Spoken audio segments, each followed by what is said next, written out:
Brought to you by Agilus Diagnostics. Health test की बात आती है तो मैं भरोसा करता हूँ India largest diagnostics company Agilus diagnostics. खुद को टेस्ट करते रहो। नमस्कार, आपके साथ मैं हूं दीपिका शर्मा और आप देख रहे हो टाइम तक। आपने कई ऐसे शोज देखे होंगे जहां पर आपको डांसर्स नजर आते होंगे, चाहे वो फीमेल हो या फिर मेल हो। कई जगह पर स्ट्रिपर्स भी देखे गए होंगे। कई कंट्रीज में तो शोज भी किए जाते हैं जहां पर ये स्ट्रिपर्स का शो दिखाया जाता है। लेकिन पहले के ज़माने में ऐसा कुछ भी नहीं था लेकिन बहुत रेयर था। लेकिन एक ऐसी स्ट्रिपर की कहानी आज आपको बताने जा रहे हैं जो कि एक जासूस थी और उसे जो सज़ा सुनाई गई वो काफ़ी ज़्यादा हैरान करने वाली थी। स्ट्रिपर को गोलियों से भूनने की सज़ा सुनाई गई थी और जो उसके साथ हुआ भी। एक स्ट्रिपर जिसका नाम बड़े बड़े अधिकारियों के मुंह पर था, यानी कि वो काफ़ी ज़्यादा फेमस थी, बला की खूबसूरत थी, हर किसी को वो पसंद थी। इसका नाम है माता हरी, जो कि काफ़ी ज़्यादा खूबसूरत थी और छोटी छोटी ड्रेसेस पहनती थी। अब छोटी छोटी ड्रेसेस पहनती थी इसका मतलब ये है क्योंकि ये बात है 1907 और 1908 की, जहाँ पर ये सब कुछ बहुत रेयर हुआ करता था और ये काफ़ी ज़्यादा लोगों को क्रिटिसाइज़ भी किया गया इस सब बातचीत को। और छोटी छोटी ड्रेसेस पहनना आमतौर पर उस समय की सोसाइटी को पसंद नहीं आता था। अब माता हरी जासूसों की लिस्ट में एक जाना माना नाम थी। ये नाम आपको अजीब लग रहा होगा, लेकिन अगर आप इसको गूगल पर डालेंगे तो तमाम तरह की स्टोरीज आपको सामने देखने को मिलेगी। माता हरी नीदरलैंड में पैदा हुई थी, पेरिस में इसने अपनी पढ़ाई की, लेकिन 15 अक्टूबर 1917 में उसे गोलियों से भून डाला गया। अब क्यों हुआ, इसके पीछे क्या वजह थी, वो आपको बताते हैं। एक अधिकारी से माता हरी की शादी हुई। दोनों इंडोनेशिया में रहने लगे क्योंकि वो वहीं पर तैनात था। माता हरी ने डांस कंपनी में हिस्सा लिया, यानी कि एक डांस कंपनी ज्वाइन की, क्योंकि वो खाली समय में क्या करे उसे कुछ पता नहीं था, तो उसने डांस कंपनी ज्वाइन की और मार्गरेट जेले से वो माता हरी बन गई। यानी कि उसका नाम पहले मार्गरेट जेले था और उसके बाद उसने अपना नाम बदला और उसके बाद वो माता हरी बन गई। उसके बाद जब उसका पति वापस घर लौटता है, उसके बाद वो अपने पति से डाइवोर्स ले लेती है, दोनों अलग हो जाते हैं और इसके बाद वो एक पॉलिटिशियन के साथ रहने लगती है। उसने माता हरी को जासूस बनने के लिए मनाया, यानी कि जिस पॉलिटिशियन के साथ वो रहती थी उसने माता हरी से बातचीत की, सौदा किया। सौदे में ये था कि बदले में उसे पैसे दिए जाएंगे, उसे करना ये है कि बस उसे इन्फॉर्मेशन पास ऑन करनी है। वो इन्फॉर्मेशन पास ऑन करने के लिए माता हरी को क्यों चुना गया? वजह ये क्योंकि माता हरी काफ़ी ज़्यादा बड़े अधिकारियों के साथ कांटेक्ट में रहती थी और उनसे बातचीत रहती थी, तो उससे बातें निकलवाना काफ़ी ज़्यादा आसान था। फ्रेंच गवर्नमेंट में माता हरी को जासूसी करने के लिए मनाया, बदले में बड़ी रकम दी गई जिस पर उसने हामी भरी और माता हरी जासूस बनने के लिए तैयार हो गई।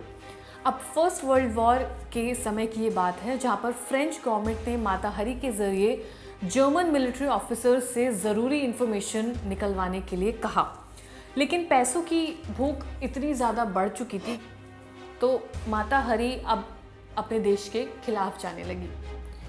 उसने फ्रेंच गवर्नमेंट की जानकारी जर्मन्स को देना शुरू कर दिया, यानी कि दोनों देशों की जानकारी वो एक दूसरे को दे रही थी, लेकिन किसी को पता नहीं था।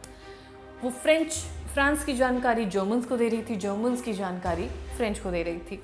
अभी ये बात का जो पता चला वो फ्रांस की खुफिया डिपार्टमेंट को इस बात का पता चल चुका था, यानी कि अब पर्दा हट चुका था। कुछ समय लगा इस बात को पता चलने में, लेकिन अब डिपार्टमेंट में टॉप ऑफिशियल्स हैं, उनका काम ही ये है, तो उन्होंने ये जानकारी निकाल ली। 1917 में माता हरी को अरेस्ट कर लिया गया। माता हरी ने खुद को फ्रेंच जासूस के रूप में पेश किया, लेकिन झूठ पकड़ा गया। झूठ कैसे पकड़ा गया? जर्मनी जा रही इंफॉर्मेशन H-21 के थ्रू जा रही थी। ये H-21 कोड नेम था माता हरी का। जब पता चला तो इस बात का खुलासा हुआ कि H-21 जो जर्मनी को इन्फॉर्मेशन प्रोवाइड कर रही है वो कोई और नहीं बल्कि माता हरी है। इसके बाद 13 फरवरी 1917 को पेरिस के होटल से इससे अरेस्ट कर लिया गया। माता हरी को अरेस्ट कर लिया गया। माता हरी पर 50,000 लोगों की मौत का उसे जिम्मेदार ठहराया गया था। इसके बाद 15 सितंबर 1917 को उसे गोलियों से भूने जाने का सज़ा मिली।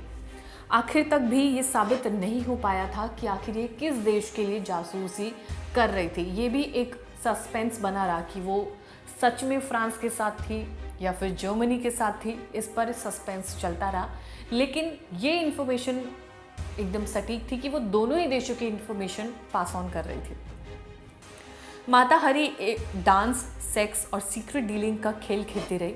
उसने टॉप जितने भी अधिकारी थे उनको अपना निशाना बनाया, उनसे इन्फॉर्मेशन निकालने की कोशिश की और फिर वो पास ऑन की।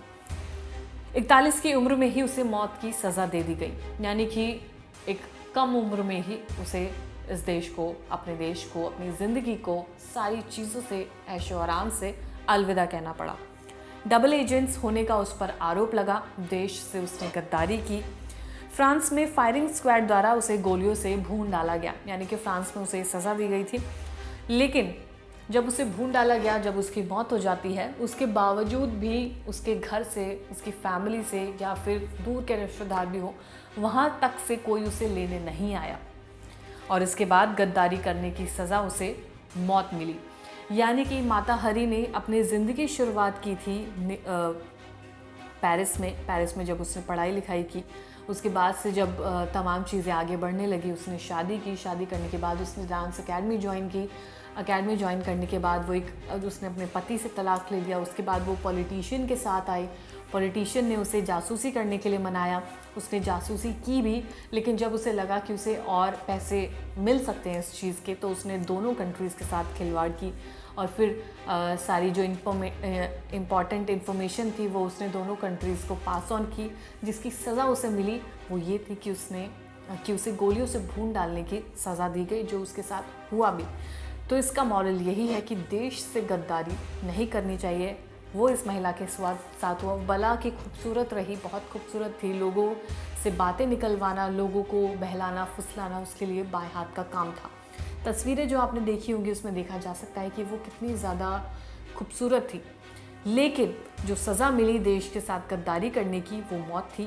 फायरिंग स्क्वाड ने उसे फ्रांस में गोलियों से भून डाला। परिवार वाला भी कोई नहीं आया, उसे लेने कोई नहीं आया, अंतिम संस्कार के लिए कोई नहीं आया और माता हरी का नाम इस गद्दार की लिस्ट में शामिल हो गया, इस माफिया की लिस्ट में शामिल हो गया। कई लोगों की मौत का जिम्मेदार इसे ठहराया गया। तो फिलहाल इस माफिया क्वीन के इस एपिसोड में इतना ही। अगर आपको कहानी अच्छी लगी तो कमेंट सेक्शन में ज़रूर बताइएगा। कोई नाम अगर आप भी जानते हैं तो कमेंट सेक्शन में ज़रूर बताइएगा। धन्यवाद।